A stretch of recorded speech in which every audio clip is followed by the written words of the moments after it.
వ్యవసాయ రంగం పర్యావరణ మార్పులతో పాటు విపరీతమైన చీడపీడల వల్ల కొనారిల్లుతోంది. వీటికి తోడు ఋతుపవనాలు దోబూచులాట కారణంగా అతివృష్టి అనావృష్టి పరిస్థితులు రైతన్నల నడ్డివిరుస్తున్నాయి.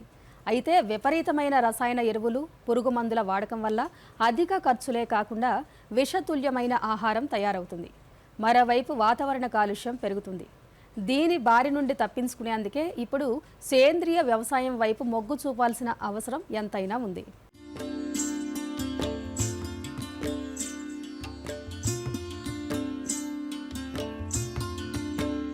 సేంద్రియ వ్యవసాయం మనం అన్వేషించాల్సిన, పరిశోధించాల్సిన కొత్త పద్ధతేమీ కాదు. మన దేశంలో పూర్వీకులు వందల సంవత్సరాల నుండి 60 ఏండ్ల కిందటి వరకు ఆచరిస్తూ వచ్చిందే. మనకు స్వాతంత్ర్యం వచ్చినాటికి ఆకలి చావులు ఎక్కువయ్యాయి. ఆహార ధాన్యాల కోసం ఇతర దేశాలను ఆశ్రయించాల్సి వచ్చింది. హరిత విప్లవం తేవాలనుకున్నాం. ఆశయ సిద్ధికి అధిక దిగుబడి రకాలను, రసాయనిక పురుగుమందులను, రసాయన ఎరువులను వాడాం. దేశంలో ఆహార ధాన్యాల ఉత్పత్తి గణనీయంగా పెంచాం, లక్ష్యం సాధించాం. అయితే దురదృష్టవశాత్తు ఈ ప్రక్రియలో వాడిన రసాయనాలు ప్రకృతిమాత, భూమాతల ఆరోగ్యాన్ని చాలా మట్టుకు దెబ్బతీశాయి. విచక్షణారహితంగా వాడిన పురుగుమందులు పీల్చే గాలి, తినే ఆహారాన్ని, తాగే నీటిని కలుషితం చేశాయి. అదేవిధంగా సేంద్రియ ఎరువులను విస్మరించి విచ్చలవిడిగా వాడిన రసాయనిక ఎరువులు నేలను నిస్సారం, నిర్వీర్యం, అచైతన్యం చేశాయి. దాదాపు దశాబ్ద కాలం నుండి దిగుబడులలో చెప్పుకోదగిన పెరుగుదల కనిపించడం లేదు. రాబోయే రోజుల్లో ఈ సమస్య పరిష్కారానికి, నేల ఉత్పాదకత పెంచడానికి సుస్థిర వ్యవసాయం ఎంతో అవసరం. ఆహార భద్రతకు ప్రకృతిలో సహజ వనరులైన సేంద్రియ పదార్థాలను ఉపయోగించి సక్రమమైన యాజమాన్య పద్ధతులతో, సుస్థిరమైన పంటల ఉత్పాదకతలతో ఆరోగ్యవంతమైన పర్యావరణ వ్యవస్థను రూపొందించేందుకు సేంద్రియ వ్యవసాయం ఒక్కటే మార్గం. ఆహార భద్రతకు, పౌష్టికాహార ఉత్పత్తికి సేంద్రియ వ్యవసాయానికి మించిన మరో ఉత్తమ మార్గం లేదని వ్యవసాయ శాస్త్రవేత్తలు కూడా చెబుతున్నారు. ఈ విధానంలో పంటలకు నష్టం వాటిల్లజేసే క్రిమి కీటకాలు, వాటి శత్రువులు, సేంద్రియ వ్యవసాయ విధానం, ఈ మూడింటి మధ్య కొనసాగే సమతుల్యం కారణంగా ఏ జీవి తన జనాభాను విపరీతంగా వృద్ధి చేసుకునే పరిస్థితి ఉండదని వారంటున్నారు. రాని పంటల్లో కూడా ఒక విధమైన సమతుల్యత ఏర్పడుతుందని చెబుతున్నారు. సేంద్రియ వ్యవసాయం వల్ల అధిక దిగుబడులు సాధించడమే కాకుండా పర్యావరణ పరిరక్షణ చేపట్టవచ్చని వారు స్పష్టం చేస్తున్నారు. రాబో కాలంలో రసాయన రహిత వ్యవసాయము లేదా నేచురల్ ఫార్మింగ్ లేదా సహజ వ్యవసాయానికి సంబంధించి మరి కేంద్ర ప్రభుత్వము national mission on natural farming కింద మరి దేశంలోని అన్ని రాష్ట్రాలకు సుమారుగా 6,000 కోట్లు అనేది కేటాయించడం జరిగింది.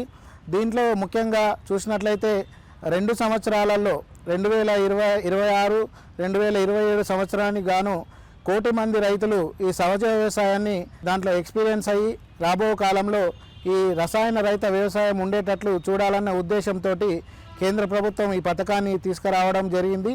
మరి దీంట్లో భాగంగానే వ్యవసాయ శాఖకు, అదేవిధంగా వివిధ ఎన్జిఓస్కి ఈ స్కీమును ఇవ్వడం ద్వారా ఒక్కొక్క స్కీమ్కి, ఒక్కొక్క యూనిట్కి 2 లక్షల కింద ఇవ్వడం జరిగింది. దాంట్లో భాగంగా ముఖ్యంగా ఏంటంటే ఈ మానవాళికి ఈ మధ్య కాలంలో క్యాన్సర్ రోగాలు వస్తూ ఉన్నాయి.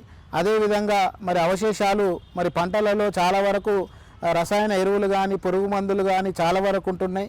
అవి నివారించడానికి రేపు మానవాళికి మంచి ఆహార ధాన్యాలు కానీ, ప్రాడ్యూస్ కానీ ఇవ్వడానికి ఈ స్కీమ్ అనేది ఉపయోగపడుతుందనే ఉద్దేశంతో మరి తీసుకోవడం అనేది జరిగింది. ముఖ్యంగా ఈ వ్యవసాయంలో ఏంటంటే రసాయనకు సంబంధించిన ఎరువులు కానీ, తర్వాత పురుగు మందులు కానీ, తెగుళ్ళ మందులు కానీ ఎక్కువగా ఉండకుండా చూడడానికి తీసుకోవడం అనేది జరుగుతుంది. అయితే ముఖ్యంగా మనము ఈ క్యాన్సర్ బాధితుల దృష్ట్యా చూసినట్లయితే మరి ఈ పంజాబ్ రాష్ట్రంలో ఇప్పటి వరకు కూడా గత 10-15 సంవత్సరాల నుంచి ఇప్పటి వరకు కూడా అత్యధికంగా ఎరువులు, అత్యధికంగా పురుగు మందులు, తెగుళ్ళ మందులు వాడడం వల్ల మరి ఎక్కువగా క్యాన్సర్ బాధితులు, అదేవిధంగా మాల్వా రీజియన్లో రోజు ఒక ట్రైన్ అనేది నడపబడుతూ ఉంది. ముఖ్యంగా ఈ యొక్క వ్యవసాయంలో ఉన్న అత్యధికంగా మోతాదు వల్లనే ఈ యొక్క క్యాన్సర్ బాధితులు ఉంటా ఉన్నారు. అదేవిధంగా మరి ఇంకొక రాష్ట్రాన్ని మనం గుర్తు చేసుకోవాలి. ముఖ్యంగా ఈ సిక్కిం రాష్ట్రాన్ని కూడా రైతులు కొంత గుర్తు చేసుకోవాలి. ఎందుకంటే సిక్కిం రాష్ట్రాన్ని మనము ఆర్గానిక్ స్టేట్గా పరిగణించడం జరుగుతూ ఉంది. మరి ఈ రాష్ట్రంలో అంటే చిన్న రాష్ట్రమైనా కూడా మొత్తం అక్కడ పండించే పంటలన్నీ కూడా ఆర్గానిక్ సర్టిఫికేషన్ కింద పొందుపరిచినాయి కాబట్టి ఆ విధంగా మరి మన దేశంలోని వివిధ రాష్ట్రాలలో ఉన్న రైతులందరూ ఈ యొక్క రసాయన రహిత లేదా సహజ వ్యవసాయానికి చేసేటట్లు ముందుకు పోవాలి. అయితే ముఖ్యంగా మరి ఈ పంట విత్తన కాడ నుంచి లేదా దున్నే కాడ నుంచి పంట కోత తర్వాత పంట మార్పిడి వరకు కూడా ఈ యొక్క సహజ పద్ధతులు కానీ లేకుంటే రసాయన రహిత పద్ధతులు కానీ కొంత చేయవలసి ఉంటుంది. ముఖ్యంగా మరి దుక్కి దున్నేటప్పుడు కానీ భూమి సారవంతత కాపాడుకునే దశలో మరి ఎగుడు దిగుడు ఉన్న భూములలో ఏటవాలుకు అడ్డంగా దున్నడము, తద్వారా భూమి కోతకు గురి కాకుండా ముఖ్యంగా సారవంతత భూమి వెళ్ళిపోకుండా కాపాడుకోవచ్చు. అదేవిధంగా మరి భూమి సారవంతతను పెంపొందించుకోవాలంటే ముఖ్యంగా ఈ పశువుల పెంట కానీ లేదా వర్మీ కంపోస్ట్ కానీ లేదా చెరువు మట్టి కానీ వేసుకున్నట్లయితే భూమి యొక్క సారవంతత మంచిగా ఉండి మరి రసాయనిక ఎరువులు జోలిగా పోకుండా చేసుకోవచ్చు. అదేవిధంగా మరి విత్తనాల విషయానికి వస్తే కూడా మరి చాలా వరకు నాణ్యమైన విత్తనాన్ని రైతులు కాపాడుకోవాల్సిన అవసరం ఉంది.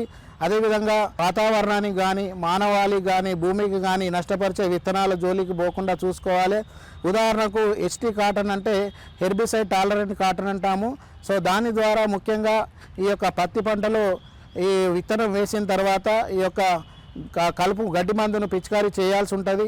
మరి ఆ విధంగా చేసినట్లయితే ఇంకా క్యాన్సర్ కారకాలు ఎక్కువగా పెరిగే అవకాశం ఉంటుంది. కాబట్టి ముఖ్యంగా పత్తి పంటలో ఈ యొక్క STBT అట్లాంటి కాటన్ అట్లాంటి విత్తనాలని రైతులు వాడుకోకుండా చూసుకోవాలి.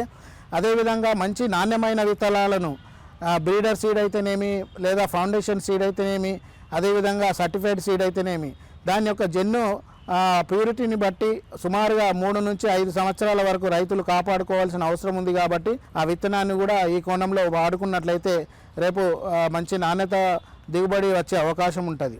ఇకపోతే మరి ఎరువుల విషయానికి వస్తే కూడా చాలా వరకు మరి రసాయనిక ఎరువులు ఈ మధ్య కాలంలో ఈ యూరియా కొరత ఏర్పడుతూ ఉంది. ఎందుకంటే చాలా వరకు మిగతా DAP కానీ తర్వాత పొటాష్ కానీ కాంప్లెక్స్లు కానీ సుమారుగా 1500 నుంచి 1800 రూపాయల బ్యాగుకు ఉంటుంది. అయితే అదే యూరియా అయితే 300 రూపాయల వరకు ఉంటుంది. సో అట్లా తక్కువ ఖర్చుతో కూడుకున్న యూరియాని రైతులు ఈ మధ్య కాలంలో విచ్చలవిడిగా వాడుతూ ఉన్నారు. కాబట్టి ఆ విధంగా కూడా మరి ఆ పంటకు సూచించిన మేరకు ముఖ్యంగా ఈ భూసార పరీక్షలకు అనుగుణంగా ఈ రసాయన ఎరువులు వాడాలి. రసాయన ఎరువులు వాడకంటే ముందు ఈ పశువుల పెంట కానీ వర్మీ కంపోస్ట్ కానీ వాడుకున్నట్లయితే రేపు రాబో కాలంలో ఈ రసాయనిక ఎరువుల వినియోగం అనేది తగ్గే అవకాశం కూడా ఉంటుంది. మరి ఇక పురుగు మందుల విషయానికి వస్తే చాలా వరకు మరి రైతులు కొంత యాజమాన్య పద్ధతులలో కొంత సూచనలు పాటించకపోవడం వల్ల ఈ విచ్చలవిడిగా పురుగు మందులు కానీ తెగుళ్ళ మందులు కానీ కలుపు మందులు కానీ పిచికారీ చేస్తూ ఉన్నారు. సో ముఖ్యంగా పురుగు తెగుళ్ళ విషయానికి వస్తే మరి పంటలలో పురుగు ఉన్నదా లేదా చూసుకోవడము, అదేవిధంగా పురుగు తెగుళ్ళ యొక్క నష్టపరిమితి స్థాయి అంటే అది దాని యొక్క నష్టపరిమితి ఎంత ఉంది అనేది చూసుకోవాల్సిన అవసరం ఉంది. తద్వారానే ఆ యొక్క పురుగు మందులు కానీ తెగుళ్ళ మందులు కానీ సరైన మోతాదులో కూడా పిచికారీ చేయాల్సి ఉంది. అన్నిటికంటే ముఖ్యమైనది ఏంటంటే మనకు ఎటువంటి రిజిస్ట్రేషన్ లేని ఈ పురుగు తెగుళ్ళ మందులు అంటే ముఖ్యంగా బయో హార్మోన్లు మార్కెట్లో లభ్యమవుతూ ఉన్నాయి. కాబట్టి వాటిని కూడా పిచికారీ చేయకుండా వాటి జోలికి పోకుండా రైతులు ఖచ్చితంగా సామూహికంగా దాన్ని ఆపేయాల్సిన అవసరం ఉంది. ఎందుకంటే ఆ బయో మందుల వల్ల మరి చాలా వరకు పురుగులు నిరోధకత పెంపొందించుకున్నాయి. కాబట్టి వాటి వల్లనే ఈ రోజుల్లో ఎన్ని పురుగు మందులు తెగుళ్ళ మందులు పిచికారీ చేసినా కూడా పురుగులు అనేది తగ్గడం లేదు. కాబట్టి ఈ విధంగా పురుగు మందుల తెగుళ్ళ మందుల విషయంలో జాగ్రత్త వహించాలి. ఇకపోతే ముఖ్యంగా రైతు సోదరులందరికీ తెలియపరిచేది ఏందనగా రాబో కాలంలో మరి ఈ యొక్క వాతావరణం కానీ తర్వాత భూమి కానీ మనుషులకు కూడా ఎటువంటి ఇబ్బందులు గురికాకుండా ఉండాలంటే ముఖ్యంగా ఈ యొక్క రసాయన రహిత వ్యవసాయం లేదా సహజ వ్యవసాయంలో మరి సమగ్ర సస్య రక్షణ పద్ధతులు అదేవిధంగా పురుగులు నిరోధకత పెంపొందించకుండా తీసుకోవాల్సిన జాగ్రత్తలు పాటించినట్లయితే రేపు మానవాళికి మానవులకు సోపానమయ్యే అవకాశం ఉంటుంది. కాబట్టి ఈ జాగ్రత్తలు రైతులందరూ పాటించాలి.